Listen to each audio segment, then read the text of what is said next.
Welcome to Chaitanya share market classes. चलो अभी हम स्टार्ट करते हैं। ये जो डेमो लेक्चर मैं आपको दे रहा हूँ ना, ये क्लास का पहला लेक्चर है जिसको हम कहते हैं इन्वेस्टमेंट कंसेप्ट। तो हो सके तो ये तभी देख लो जब ये आपके पास 30 to 40 मिनट्स का पूरा रिलैक्स टाइम हो। और अगर आप इसको फैमिली के साथ आपके टीवी के ऊपर स्क्रीनिंग करके देखते हो ना, तो डेफिनेटली इसका बेनिफिट आपको बहुत ज़्यादा होगा। क्योंकि इन्वेस्टमेंट कंसेप्ट ये ऐसा टॉपिक है जो शेयर मार्केट आप ज्वाइन करो या ना करो, बट वो सबको पता होना चाहिए। तो आपके घर में कोई स्टूडेंट कैटेगरी है जिसका एज 25 बिलो 20 है, तो डेफिनेटली ये लेक्चर तो उसके लिए बहुत यानी बहुत इम्पोर्टेंट रहने वाला है। सो हो सके तो फैमिली के साथ शेयर करो। सारे लोग इकट्ठा बैठ के टीवी के ऊपर देखोगे तो डेफिनेटली इस क्लास का, इस डेमो लेक्चर का भी आपको लाइफ में बेनिफिट होगा। और डेमो लेक्चर के बाद आपको लगता है कि इतने ही इजी वे से पूरा शेयर मार्केट आपको सीखना है, तो आप मुझे कॉल करके चैतन्य शेयर मार्केट को ज्वाइन कर सकते हो। चलो आज के लेक्चर को स्टार्ट करेंगे। सबसे पहले मैं मेरे बारे में कुछ चीज़ें बता दूंगा। मेरा नाम किशोर वाणगे है। मैं एज अ स्टॉक मार्केट में फुल टाइम ट्रेडर हूँ और साथ ही साथ मैं ट्रेनिंग भी देता हूँ। तो यहाँ पे कोई बुकिश फैकल्टी नहीं है। जो मैं ट्रेडिंग कर रहा हूँ, जो मैं फुल टाइम ट्रेडिंग का मेरा जो एक्सपीरियंस है, वही सारा एक्सपीरियंस मैं यहाँ पे बच्चों के साथ, स्टूडेंट के साथ शेयर करता हूँ। मेरा जो प्रोफाइल है 20+ ईयर्स का मुझे स्टॉक मार्केट का एक्सपीरियंस है। 2003 में मैंने स्टॉक मार्केट में एंट्री लिया। मेरा स्पेशलाइजेशन है future and option. So future and option and technical analysis, ये दोनों में मैं बिलीव करता हूँ। बहुत सारे ब्रोकिंग फर्म के साथ मैंने जॉब किया हुआ है। डायरेक्टली जब शेयर मार्केट में एंट्री के लिए तो फुल टाइम ट्रेडिंग नहीं करता था। फिर 10 साल तक मैंने इस इंडस्ट्री में अलग अलग ब्रोकिंग फर्म में अलग अलग पोस्ट के ऊपर जॉब किया हुआ है। तो at the time of job जब हम क्लाइंट हैंडल करते हैं ना, तो जो मेरा जो एक्सपीरियंस है वही मैं प्रैक्टिकल एक्सपीरियंस से सीखा हूँ और वही एक्सपीरियंस मैं स्टूडेंट के साथ क्लासरूम में शेयर करता हूँ। तो ये क्लास बिल्कुल ईजी होने वाला है। कोई बुकिश फैकल्टी नहीं, कोई बुकिश लैंग्वेज नहीं, कोई डेफिनेशन नहीं। जो भी सारी चीज़ें सीखेंगे वो स्टोरी के हिसाब से रहेगा। क्लास के बारे में अगर देखेंगे तो 2008 में मैंने चैतन्य शेयर मार्केट क्लास जो है स्टार्ट किया। तब से लेके आज के दिन तक लगभग 20,000+ स्टूडेंट को मैं ट्रेन कर चुका हूँ। गूगल के ऊपर जाके आप सक्सेस स्टोरीज भी देख सकते हो। 3,000+ गूगल के ऊपर स्टोरीज आपको देखने को मिल जाएंगी, जिसको हम गूगल के फीडबैक कहते हैं। क्लास का जो फी रहने वाला it's only and only 4,000 rupees. मतलब इससे कम में पूरे इंडिया में कहीं नहीं मिलेगा आपको। तो इस 4,000 रुपीज़ में हम क्या क्या कवर करेंगे, तो यहाँ पे देखो, share market basic, share market advance cover होगा, technical analysis and fundamental analysis पूरा डिटेल में कवर करेंगे, commodity market and currency market cover होगा, फ्यूचर एंड ऑप्शन, ऑप्शन की ऑल स्ट्रैटेजीज कवर की जाएगी, mutual fund and portfolio management, ये master course हम आपको प्रोवाइड कर रहे हैं ओनली एंड ओनली 4,000 रुपीज़। बाहर किसी भी क्लास में अगर आप इंक्वायरी करोगे तो सेम कोर्स के लिए चार्ज किया जाता है 30-40,000 रुपीज़। बट 2008 से मैं क्लासेस ले रहा हूँ, 2008 टू टिल डेट कॉन्स्टेंटली 4,000 में हम यहाँ ये इंस्टीट्यूट रन कर रहे हैं, ये कोर्स आपको ऑफर कर रहे हैं। सो डेफिनेटली लोएस्ट फी में क्वालिटी नॉलेज यहाँ पे आपको मिल सकता है। चलो अभी हम देखते हैं कि ऑफिस का जो कॉन्टैक्ट इन्फॉर्मेशन है, ये तो ठीक है, Somnath dairy building Sinhagad road पे लोकेटेड है। ये मेरा फ़ोन नंबर है और ये अपने क्लास का ईमेल आईडी है। और अगर आपको बहुत ज़्यादा डिटेल इन्फॉर्मेशन चाहिए क्लास की, तो आप मेरे वेबसाइट पे विजिट कर सकते हो। क्लास दो तरीके की होती है, ऑफलाइन भी अवेलेबल है, ऑनलाइन भी अवेलेबल है। तो अगर आप पुणे के बाहर हो, महाराष्ट्र से बाहर हो या इंडिया से बाहर हो, तो आप मेरा ऑनलाइन क्लास ले सकते हो जिसमें रिकॉर्डेड वीडियो मिलेंगे। और ऑफलाइन क्लास लेते हो तो यहाँ पे आके सिंहगढ़ रोड पे, जो पुणे में स्वारगेट के नज़दीक है, वीकेंड बैच आप अटेंड कर सकते हो। और बाकी डिटेल्स चाहिए तो आपको, आप मेरे से डायरेक्ट कांटेक्ट कर लो। तो ऑफलाइन क्लास और ऑनलाइन क्लास दोनों की डिटेल आपको मिल जाएगी। कौन ज्वाइन कर सकता है, सैलरीड हो, बिजनेसमैन हो, हाउसवाइफ हो, स्टूडेंट हो या रिटायर्ड पर्सन हो, कोई भी ज्वाइन कर सकता है जिसको पैसे कमाना है। तो जिसको लर्न करना है और पैसे कमाना है वो मेरी क्लास को ज्वाइन कर सकता है। मोर इन्फॉर्मेशन के लिए मेरा नंबर है, आप डायरेक्टली मेरे से कांटेक्ट करके बाकी सारी चीज़ों को यहाँ से समझ सकते हो। तो आज जैसे मैंने बात करा था इतने सारे टॉपिक है, बट इस वीडियो में हम कवर करेंगे इन्वेस्टमेंट कंसेप्ट, इस टॉपिक को। चलो जब हम आज के लेक्चर स्टार्ट करते हैं, जहाँ पे बात आती है इन्वेस्टमेंट की, तो सबसे पहले हम बिल्कुल जीरो से स्टार्ट करेंगे। मैंने पहले ही कहा था ये इस क्लास में कोई एजुकेशनल बैकग्राउंड मैटर नहीं करेगा, कोई एज मैटर नहीं करेगा, कुछ नहीं, बिल्कुल जीरो, मतलब जीरो से क्लास स्टार्ट होगा। और ये जो डेमो लेक्चर दे रहा हूँ मैं, यही क्लास का स्टार्टिंग लेक्चर है, स्टार्टिंग है बिल्कुल जीरो से। तो सबसे पहले हम डिस्कस करते हैं सेविंग किसे कहेंगे। हाँ, हो सके तो एक पॉइंट यहाँ पे नोट डाउन कर लो, ये डेमो लेक्चर भी है तो आप एक नोटबुक और पेन लेके बैठना है, क्योंकि मैं यहाँ पे बहुत सारे सवाल पूछूंगा आपको। उस सवाल के जो भी आंसर आपको पता है वो आपको आपके नोटपैड पे नोट डाउन करने हैं। तो मेरा सबसे बेसिक सवाल, पहला सवाल आपके लिए कि सेविंग किसे कहेंगे। चलो 1 मिनट का टाइम देता हूँ। एज पर योर नॉलेज आपको जो भी लगता है कि सेविंग मतलब क्या है, आप आपके नोटपैड पे आपको वो आंसर आपका लिखना है। ओके ओके, 1 मिनट का हम यहाँ पे थोड़ा सा पॉज लेंगे।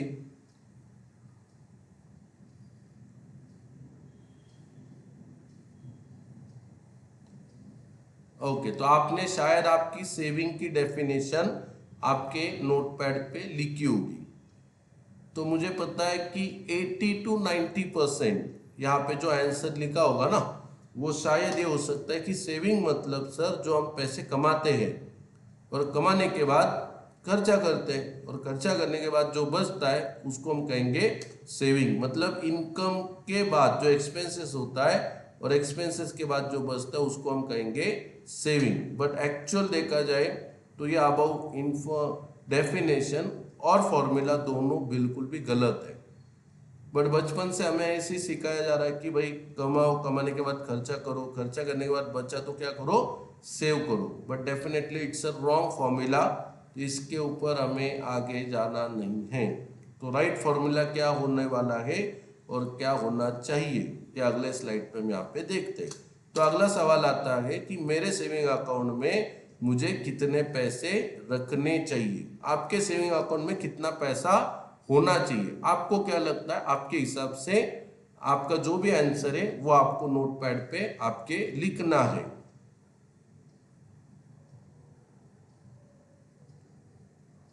ओके, तो आपने शायद आपका आंसर आपके जो भी दिमाग में रहेगा वो आपके नोटपैड पे लिखा होगा। But as per my knowledge अगर आप सैलराइड पर्सन हो, क्योंकि ये सेविंग अकाउंट बैलेंस दोनों के लिए अलग हो सकता है, सैलराइड और बिजनेसमैन। तो अगर आप सैलराइड पर्सन हो तो आपके सेविंग का अकाउंट का बैलेंस होना चाहिए minimum 3 month of your regular expenses. मतलब जो हम रेगुलर खर्चा करते हैं ना, जो रेगुलर एक्सपेंसेस होने ही वाले उसके 3 मंथ्स का प्रोविजन होगा अपना सेविंग का बैलेंस। उससे ज़्यादा पैसे सेविंग में नहीं होने चाहिए। और अगर आप बिजनेसमैन हो तो भाई उसका कोई फिक्स अमाउंट यहाँ पे बताया नहीं जा सकता। अगर बिजनेसमैन हो तो आपका सेविंग का बैलेंस वेरी हो सकता है बिजनेस टू बिजनेस। बट अगर आप सैलरीड पर्सन हो तो 3 महीने से ज़्यादा का जो खर्चे, 3 महीने तक एक्सपेंसेस जो भी अपने होते हैं वो हमें प्रोविजनल अपने सेविंग अकाउंट में मेंटेन करने जरूरी है। अभी अगला सवाल मेरा आपसे है। सबसे पहले हमने देखा कि सेविंग मतलब क्या।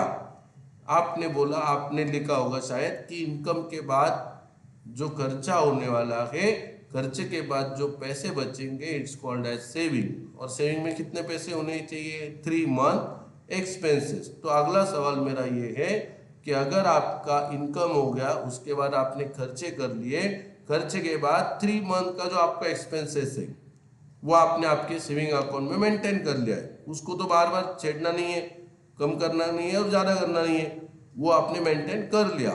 तो चलो उसके बाद भी आपके पास पैसे बच जाते हैं, कमाओगे, खर्चा करोगे, सेविंग भी मेंटेन हो चुका है, उसके बाद भी आपके पास पैसे बच जाते हैं, तो उस पैसे का आप क्या करोगे।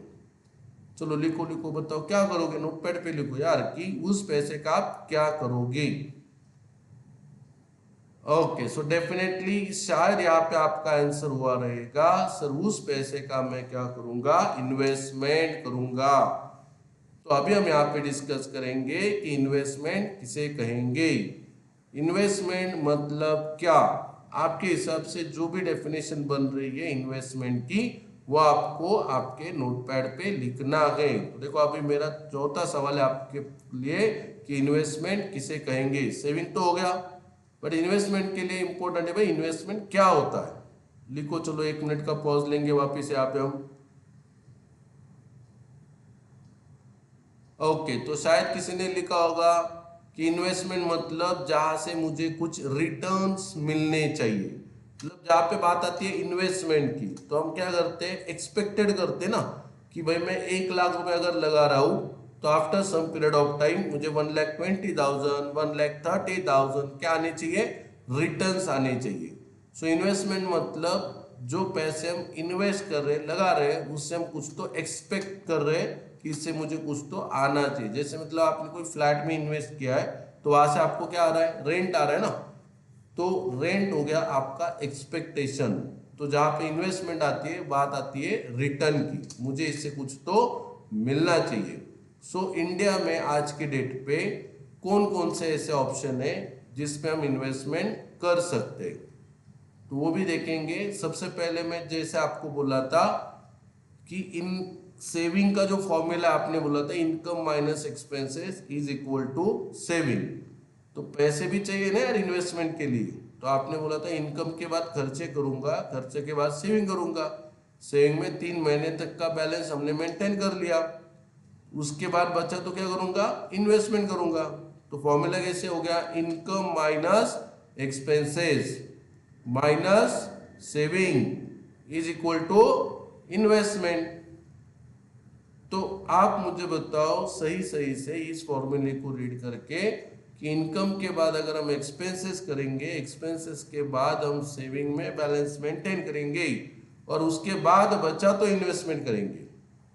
अगर यही फॉर्मूला आपके दिमाग में है तो आप मुझे बताओ भाई income minus expenses minus saving is equal to के बाद कुछ बचता है क्या, उसके बाद कुछ बचने वाला नहीं है। और उसके बाद कुछ बचता ही नहीं है, पैसे ही नहीं, तो हम इन्वेस्टमेंट कर ही नहीं पाते ना। उसके बाद जो बचता है और हमेशा जो इन्वेस्टमेंट को मिलता है उसको कहेंगे अफसोस। और वैरायटी ऑफ आंसर, अगर बिलो 30 कैटेगरी में कोई है ना, जो स्टूडेंट कैटेगरी है, उनका पूछा गया कि भाई इन्वेस्टमेंट किया क्या, तो शायद उनके दिमाग में हो सकता है सर काहे का इन्वेस्टमेंट, अभी तो मैं फैमिली के ऊपर डिपेंड हूं।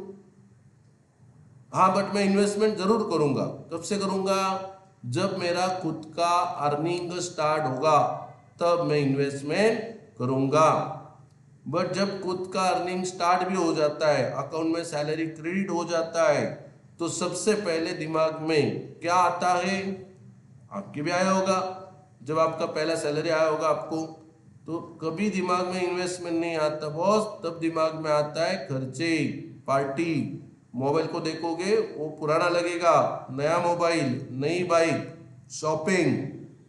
तो जो भी पैसे हम कमा रहे हैं, गोल्डन पीरियड ऑफ इन्वेस्टमेंट का जो पीरियड होता है बिलो 30 होता है, वहां पे रिस्पॉन्सिबिलिटी नहीं होती है, वहां पे हम जो पैसे कमा रहे हैं उसमें हम इन्वेस्टमेंट नहीं करते और टाइम निकल जाता है।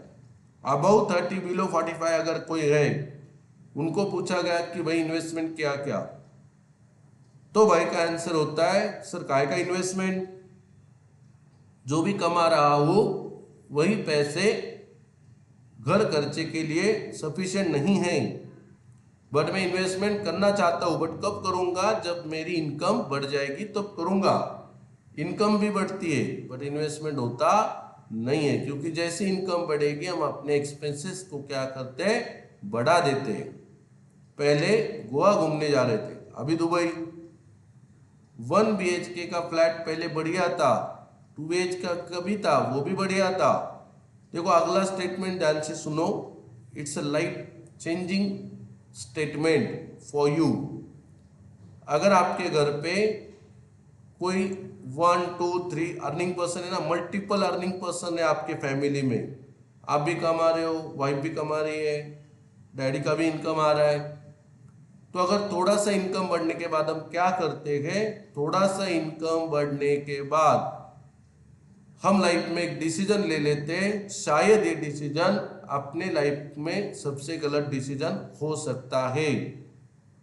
करोड़ों रुपए के फ्लैट में, टाउनशिप में हम इन्वेस्ट कर देते हैं, जिसका ईएमआई बहुत ओवर होता है।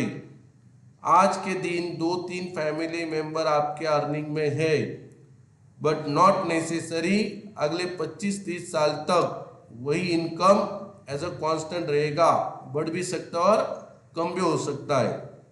तो एक चीज ध्यान में रखो, अगर आपको होम लोन लेना है तो होम लोन का अमाउंट आपके टोटल इनकम के कितने % होना चाहिए, ये भी प्रोपोर्शनेट बहुत इंपॉर्टेंट है।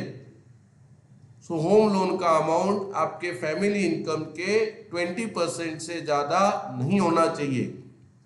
अगर आपकी फैमिली इनकम टोटल मिला के 2 लाख रुपीज है तो 40,000 का होम लोन आप लेने का डिसीजन ले सकते हो। बट अगर आपकी फैमिली इनकम ही टोटल मिला के 1 लाख के और आप 40-50,000 का होम लोन ले रहे हो, मतलब उसका ईएमआई आपका 40,000 जाने वाला है, 50,000 जाने वाला है, तो भाई ये डिसीजन बिल्कुल मत लो। शायद ये डिसीजन आपके लाइफ का बहुत गलत डिसीजन हो सकता है। आगे जाके किसी मेंबर की इनकम कम हो जाती है तो फिर दिक्कतें पैदा हो जाती है। मैं ये नहीं कह रहा हूँ टाउनशिप में रहो मत, मैं ये कह रहा हूँ करोड़ों रुपए के फ्लैट में इन्वेस्टमेंट उसी ने करना चाहिए, उसी ने लेनी चाहिए जितना उसकी इनकम है। हाँ, अगर आपकी मंथली इनकम 5 लाख रुपीज है सो डेफिनेटली आप 1-1.5 करोड़ का होम लोन ले सकते हो, तो वो प्रोपोर्शनेट बेटर है ना यार। अगर आपका फैमिली इनकम ही 1 लाख है तो 1 करोड़ के होम लोन की कोई जरूरत बिल्कुल नहीं है। 1-1.5 करोड़ का होम लोन लोगे, उसका ईएमआई आपका 80,000-90,000 आएगा, तो वही फ्लैट जो 1-1.5 करोड़ में आप ले रहे हो वो रेंटल पे भी मिलता है, यस और नो? तो वो फ्लैट क्या करो, रेंटल पे ले लो ना, 25,000 तक का रेंट पे करना पड़ेगा आपको। तो आप प्लानिंग कैसे करो, 80,000-90,000 का ईएमआई जाने वाला था, उसमें से 25,000 मैं क्या कर रहा हूँ, रेंट पे कर रहा हूँ। 25,000 रेंट पे करने के बाद भी मेरे हाथ में 65,000 अभी भी है ना, तो उसका क्या करना है, उसका आपको इन्वेस्ट करना है ओपन लैंड में। देखो ये शेयर मार्केट रिलेटेड नहीं है, it's all related to your investment planning. तो रेंटल पे फ्लैट लेके 20-25 हजार रुपए रेंट दे दो, टाउनशिप के बेनिफिट एंजॉय करो, और आप जहाँ पे रहते हो वहां से कुछ दूरी पे एनए प्लॉट अगर मिलता है, ओपन लैंड की मैं बात कर रहा हूँ, एनए एग्रीकल्चर मत लो, एनए प्लॉट 3 गुंटा 3 गुंटा भी मिलता है, तो वहां पे आप आपका पैसा इन्वेस्ट करो। 10 साल के बाद 1-1.5 करोड़ का फ्लैट का कॉस्ट 10 करोड़ नहीं होने वाला। बट आज अगर आप जो लैंड ले रहे हो 3 गुंटा 30 लाख रुपीज 40 लाख रुपीज में, डेफिनेटली 10 साल के बाद वही लैंड का कॉस्ट आपको बहुत बढ़िया, मतलब 1-1.5 करोड़ के आसपास आराम से लेके जा सकता है, और वहां पे आप आपका बंगलो भी बना सकते हो। तो लाइफ में ट्रेस भी नहीं आएगा, प्रॉपर इन्वेस्टमेंट भी होगी और लाइफ को आप एंजॉय कर पाओगे। बट ये इस फॉर्मूले से जाओगे तो वो होने वाला नहीं है। तो राइट फॉर्मूला क्या होना चाहिए इन्वेस्टमेंट का, ये नेक्स्ट फॉर्मूला जो मैं बता रहा हूं ये मेरा नहीं है, successful investor in the world जो भी सक्सेस हो चुके हैं अपने लाइफ में उन्होंने लिखा हुआ है। क्या लिखा हुआ है कि आपको किस हिसाब से जाना चाहिए। The right formula is income minus investment minus saving is equal to expenses. मतलब अगर आप कमाओगे तो कमाने के बाद सबसे पहले आपको क्या करना है, इन्वेस्टमेंट करनी है। इन्वेस्टमेंट के बाद आपको सेविंग में, मतलब जो भी पैसे रखे ऑलरेडी रखे उसके बाद एक्सपेंसेस करने, तो डेफिनेटली आप आपके एक्सपेंसेस को कंट्रोल कर पाओगे। बट अगर आप बोलोगे इनकम बढ़ने के बाद इन्वेस्टमेंट करूंगा, तो इनकम तो बढ़ती जाएगी, इन्वेस्टमेंट होने वाला नहीं है, सिर्फ टाइम निकल जाएगा और बाद में हाथ में कुछ बचने वाला नहीं है। इनकम के बाद फर्स्ट प्रायोरिटी इन्वेस्टमेंट, उसके बाद सेविंग और देन अपने को एक्सपेंसेस करने। तो इन्वेस्टमेंट इज माय एक्सपेंसेस, ऐसे आपको ट्रीट करना है। तो इन्वेस्टमेंट क्या है? इन्वेस्टमेंट ये मेरे एक्सपेंसेस है। जैसे कि अलग अलग एक्सपेंसेस होते हैं, वो आप अवॉइड नहीं करते हो ना, जैसे मोबाइल रिचार्ज हो गया, पेट्रोल हो गया, लाइट बिल हो गया, ये करना है मतलब करना ही है, डीटीएच रिचार्ज हो गया। वैसे इन्वेस्टमेंट भी क्या है? आपके एक्सपेंसेस है, तो उसको अवॉइड मत करो। अगर आप उसको मंथली बेसिस पे करते जाओगे, थोड़ा सा अमाउंट, स्मॉल अमाउंट, तो डेफिनेटली ये इन्वेस्टमेंट आपको लाइफ में बहुत बड़े गोल अचीव करने के लिए हेल्प कर सकता है। तो अगला सवाल आता है, सर जो मेरे रेगुलर एक्सपेंसेस है, जैसे कि पेट्रोल हो गया, लाइट बिल हो गया, डीटीएच रिचार्ज हो गया, ये सारे क्या होते हैं? फिक्स होते हैं ना। तो इन्वेस्टमेंट भी क्या करनी चाहिए आपको? फिक्स करनी चाहिए कि मेरे सैलरी से कितने पैसे मैं हर महीने इन्वेस्ट करना चाहता हूं। तो उसका जो आंसर है वो आपके एज के हिसाब से क्या होगा? चेंज हो जाएगा। जैसे कि देखो, स्टैंडर्ड फॉर्मूला कहता है 3 कैटेगरी में हम यहाँ पे डिवाइड करेंगे। अगर आपका एज बिलो 30 है, अगर आपका एज अबव 30 बिलो 45 है, और अगर आपका एज अबव 45 है, तो तीनों के लिए आंसर क्या होगा? अलग अलग होगा। एक ही आंसर तीनों के लिए काम करने वाला नहीं है। तो सबसे पहले हम देखते हैं एज बिलो 30। तो आपका जो इन्वेस्टमेंट के परसेंटेज होने चाहिए, it's 50% of annual income.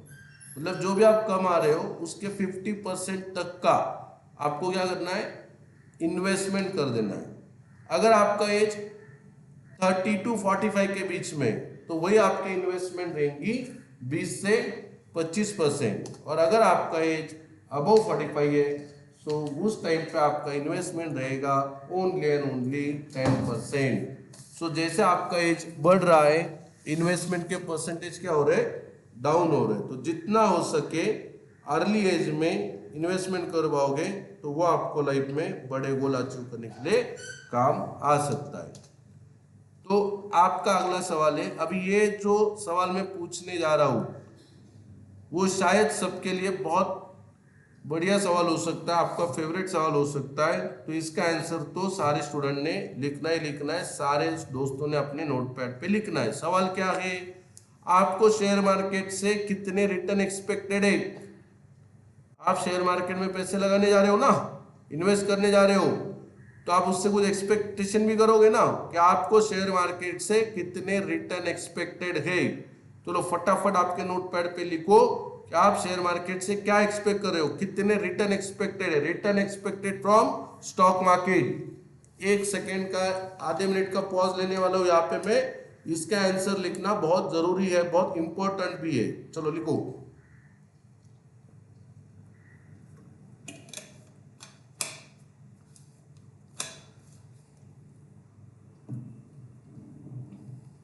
Okay, सो देखो मैं बहुत अलग अलग आंसर यहाँ पे दिखाता हूँ। किसी का आंसर रहेगा सर ईयरली 15 टू 20%, किसी का ये भी हो सकता है सर मंथली 5 टू 10% के एक्सपेक्टेशन है मेरे मार्केट से। कोई धुआंधार बोली भी हो सकता है सर डेली 1 से 2% का तक का एक्सपेक्टेशन में कर रहा हूँ मार्केट से। कोई कह रहा है सर मंथ में डबल चाहिए। कोई कह रहा है सर डेली 1000 से लेके 1500 तक। क्या बात है, बोली तो बहुत बढ़िया आ गई। Yearly 15-20%, monthly 5 to 10%, daily 1-2%, monthly double होना चाहिए, या डेली 1000 से 1500 रुपये होने चाहिए। यह अपने दिमाग में बैठा है भाई, पहले इसको क्लियर करना जरूरी है। ये आपके एक्सपेक्टेशन ही लॉस में लेके जा रहे हैं आपको। शेयर मार्केट में लॉस होने का रीजन आपके उसके पास से एक्सपेक्टेशन है। चलो यही सवाल अलग वे से पूछता हूं। दूसरा वे बहुत बढ़िया काम होता है। देखो संजय है, 9th स्टैंडर्ड कंप्लीट हो चुका है उसका, और वो 10वीं जाने वाला है, अभी 10th स्टैंडर्ड में जाने वाला है। तो मेरा आपसे सवाल है, इस संजय को 10th स्टैंडर्ड में कितने मार्क्स मिलेंगे। जैसे आपने रिटर्न के लिखे थे ना, वैसे आपको इसके मार्क्स लिखने, इसको 10th में कितने मार्क्स मिलेंगे। 1 सेकेंड, एक 30 सेकेंड का भी पॉज लेता हूं मैं। आप इसका मार्क्स लिख सकते हो कि इसको 10th में कितने मार्क्स मिलेंगे।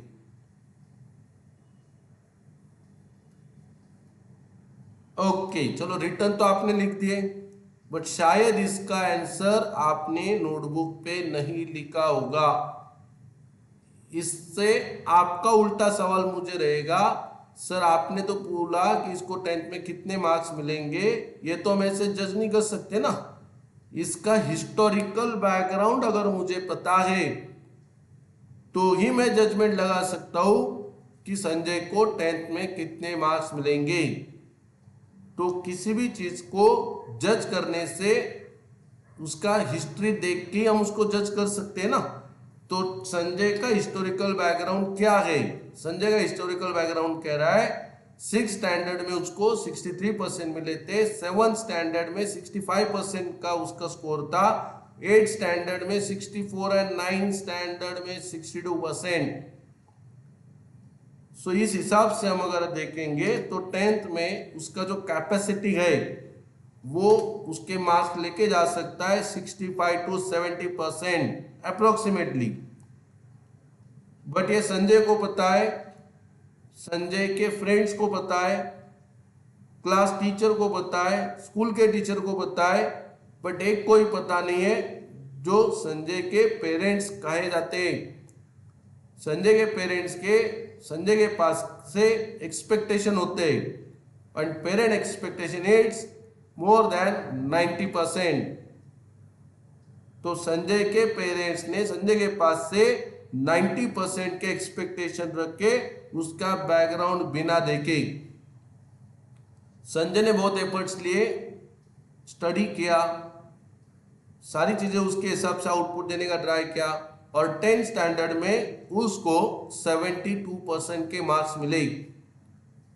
अब आप बताओ, एज पर कैपेसिटी 65 to 70% का जजमेंट था, और 72% मार्क्स मतलब 101% का अचीवमेंट था।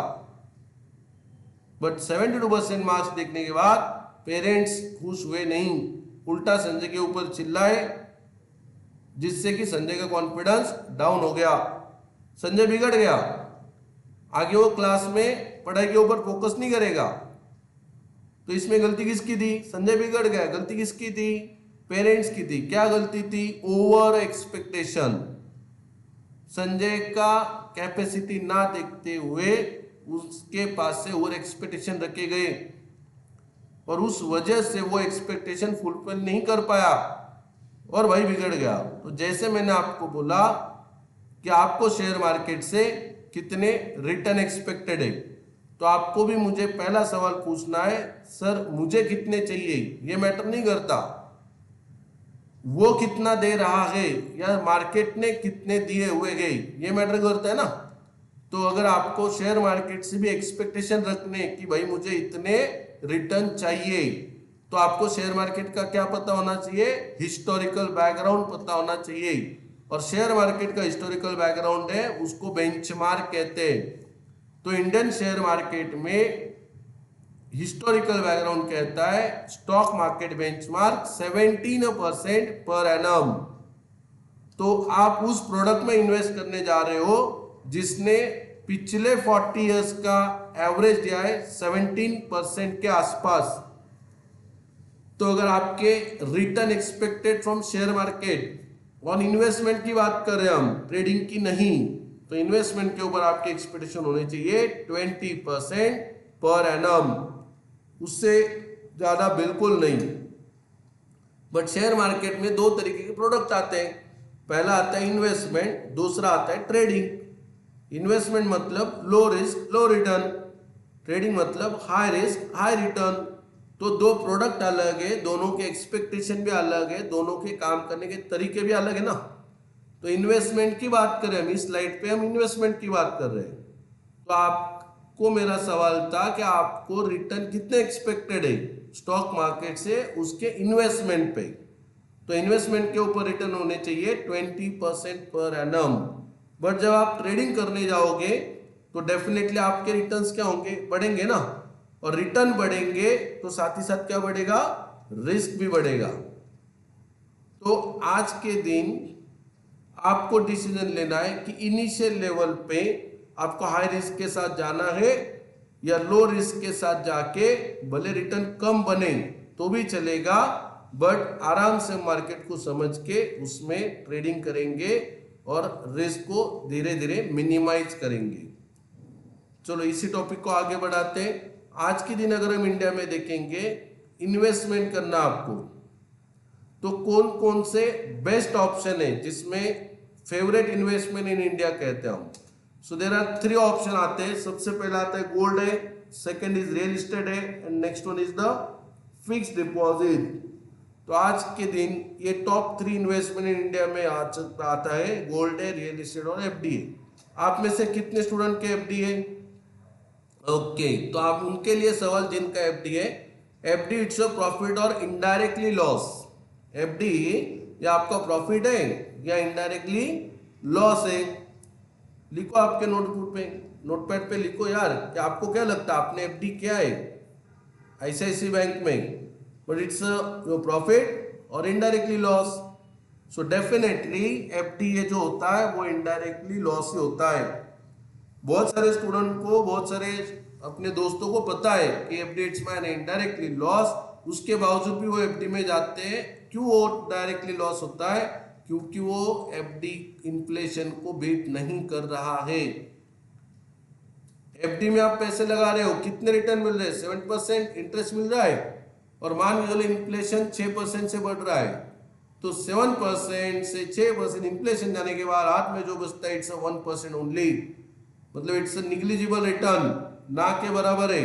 बट वही इन्फ्लेशन अगर 6 से 9% चला जाता है तो आपके हाथ में जो बचता है it's -2%, and that is your indirectly loss.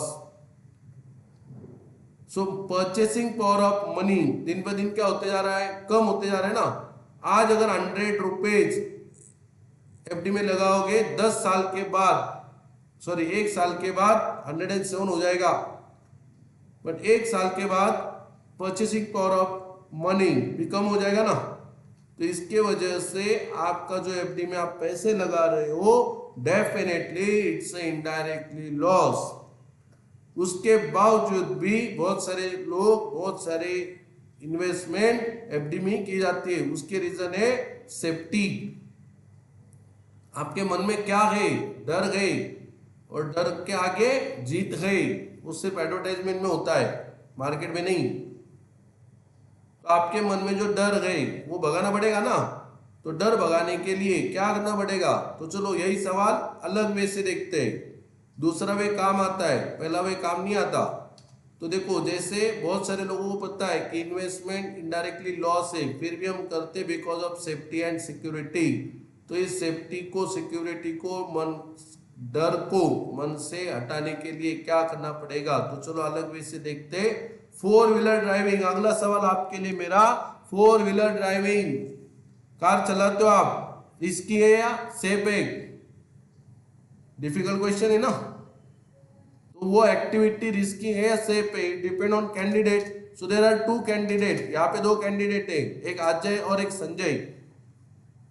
Ajay driving की सीट के ऊपर पहली बार बैठा हुआ है, तो अजय के लिए 4 व्हीलर ड्राइविंग ये डेफिनेटली रिस्की है ना। संजय 10 साल से ड्राइव कर रहा है, 10 साल से गाड़ी चला रहा है, तो संजय के लिए यही एक्टिविटी 4 व्हीलर ड्राइविंग क्या है? सेफ है। तो एक्टिविटी मैटर नहीं करता है, मैटर करता है उसके ड्राइविंग सीट के ऊपर कौन बैठ रहा है। तो 4 व्हीलर एक्टिविटी ये जो है अजय के लिए रिस्की है और संजय के लिए सेफ है। सो अजय के लिए रिस्की, संजय के लिए सेफ, बट कभी ना कभी संजय के लिए भी क्या था? रिस्की था ना। तो जब ये एक्टिविटी संजय के लिए रिस्की था तो संजय ने पहली बार क्या किया? उसको रिस्क जोन से सेफ जोन में आना था संजय को, तो स्टेप बाय स्टेप आया ना वो। सबसे पहले क्या किया उसने? ड्राइविंग स्कूल ज्वाइन किया, जो लगभग 1 महीने का होता है। 1 महीने के ड्राइविंग स्कूल में हमें और कॉन्फिडेंस आता है कि मैं कार चलाना सीख गया। बट वैसे नहीं होता दोस्तों।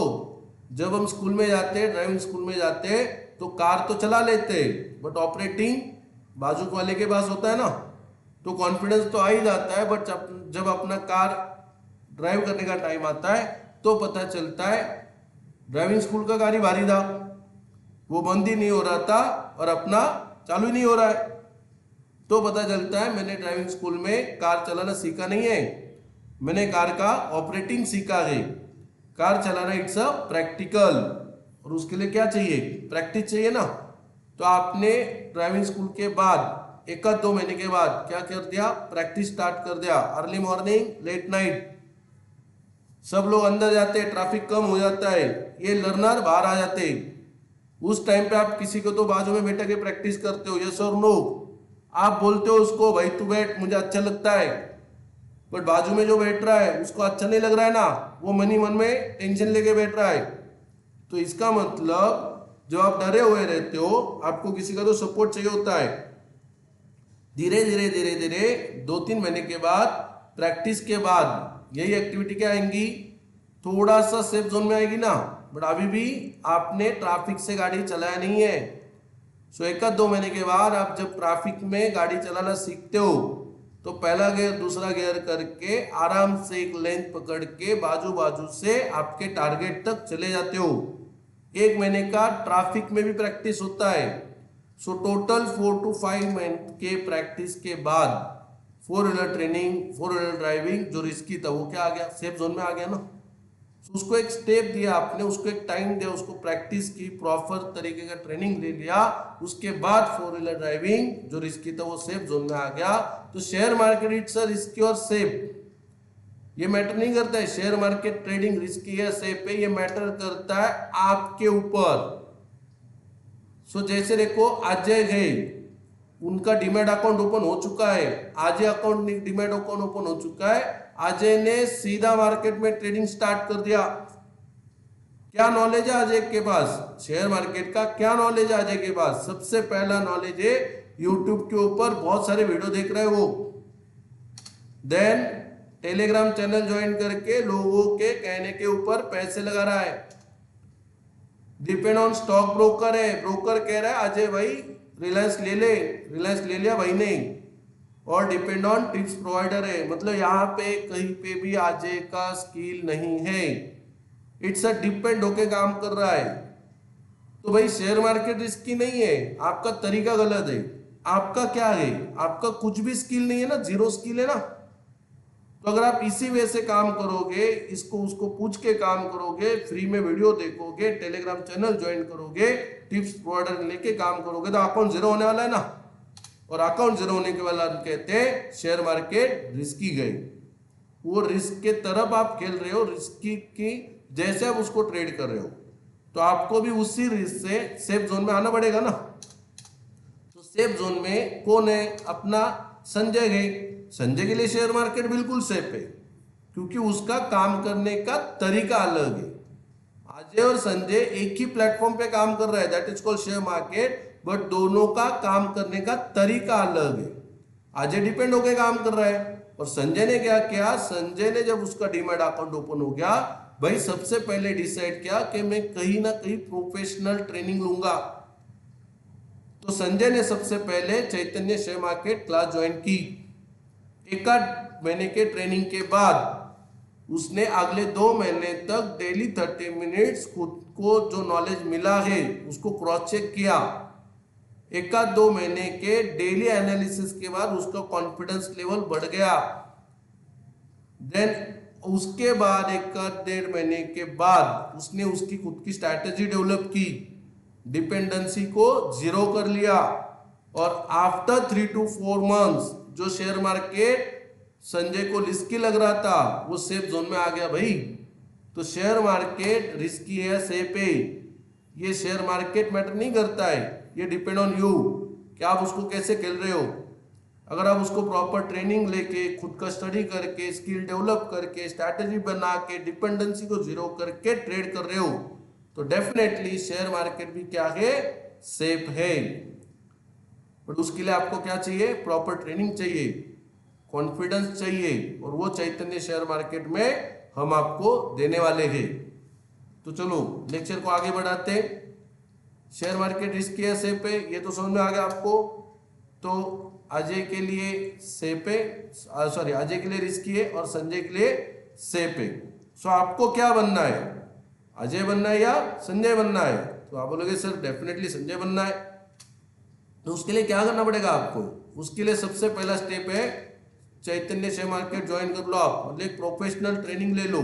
उसके बाद डेली 30 मिनट का स्टडी कर लो, आपका खुद का स्किल डेवलप कर लो, डिपेंडेंसी को जीरो कर लो और फिर ट्रेडिंग स्टार्ट कर दो। और ट्रेडिंग भी कैसे स्टार्ट करना है, रिस्की प्रोडक्ट से या सेफ प्रोडक्ट से।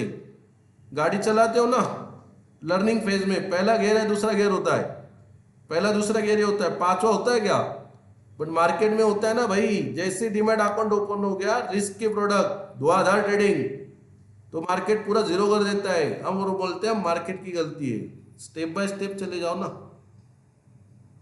रिस्क कम होने वाला है, जीरो नहीं हो सकता बट कम होने वाला है, और सेफ प्रोडक्ट सेफ जोन बढ़ने वाला है। तो देखो अगर आपने चैतन्य शेयर मार्केट ज्वाइन किया तो डेफिनेटली मैं आपको हेल्प करूंगा कि आपको शेयर मार्केट में सक्सेसफुली काम करके पैसे कैसे कमाए जाते हैं वो सिखाने में डेफिनेटली आपको हेल्प होने वाला है। थोड़ी देर पहले मैंने आपको सवाल पूछा था आपको मार्केट से कितने रिटर्न एक्सपेक्टेड है, तो यहाँ पे हम वापिस उस सवाल को डिस्कस करेंगे। किसी ने कहा था 15 to 20%, कोई 5 to 10, कोई 1 to 20% डेली, मंथली डबल और daily 1000 rupees.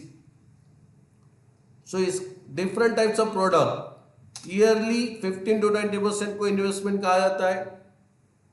Safe product you can start, monthly 5 to 10% को डिलीवरी ट्रेडिंग कहते हैं। इन्वेस्टमेंट में प्रॉफिट बन रहा है क्या, शेयर मार्केट समझ में आ रहा है क्या, you can start from your delivery trading. 2 4 6 महीने स्विंग ट्रेडिंग कर लो, उसमें पैसे बन गए, कॉन्फिडेंस आ गया, then go through intraday trading, risk बढ़ गया। देखो गाड़ी का तीसरा गियर है, इंट्राडे ट्रेडिंग में पैसे बन रहे, यस बॉस जम रहा है, प्रॉफिट आ रहा है।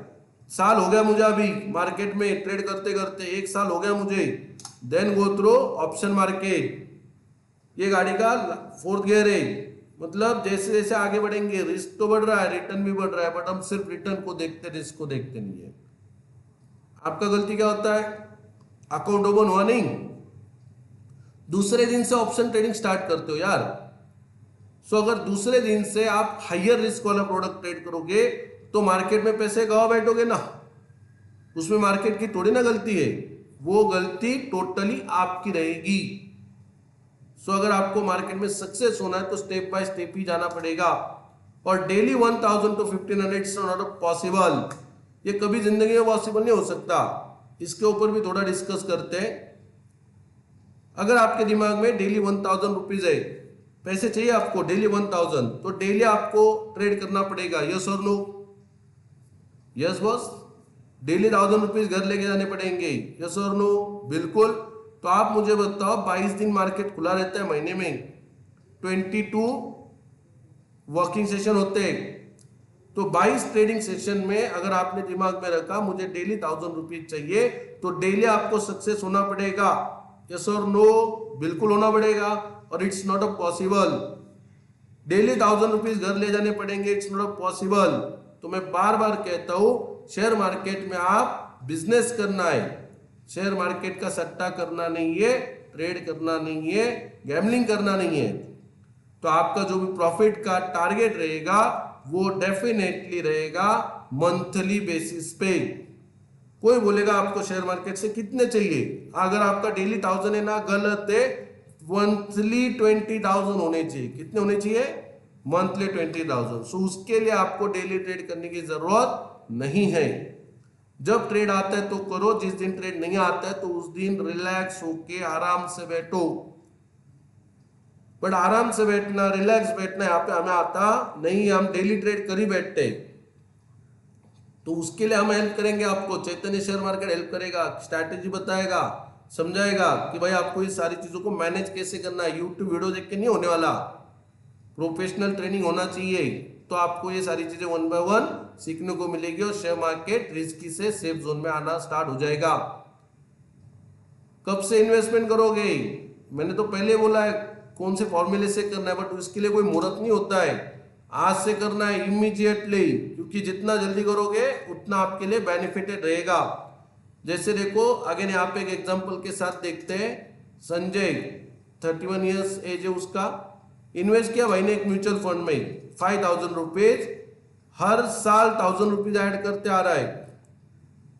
लगभग उसने at the age of 65 investment की हुई है, मतलब संजय इन्वेस्ट 39,000 रुपीज एक म्यूचुअल फंड में। अजय उसी का दोस्त है, 21 साल का अजय है, 5000 उसी ने भी इन्वेस्ट किया जहां पे संजय ने इन्वेस्ट किए थे। दिन वही था, फंड वही था, अमाउंट वही था, सिर्फ एज चेंज था ना। अजय ने भी क्या किया, हर साल 1000 रुपीज ऐड करना स्टार्ट कर दिया at the age of 30 only.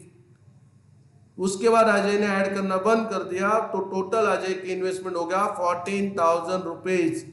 सो जब दोनों 65 के हो जाएंगे, एट द एज ऑफ 65 दोनों विड्रॉ करने जाएंगे, तो Sanjay invest 39,000, Ajay invest only 14,000। इसके बावजूद दोनों का पे आउट ग्राफ अगर हम देखेंगे, अजय इन्वेस्ट 14,000 एंड पे आउट ले रहा है 11 लाख के आसपास।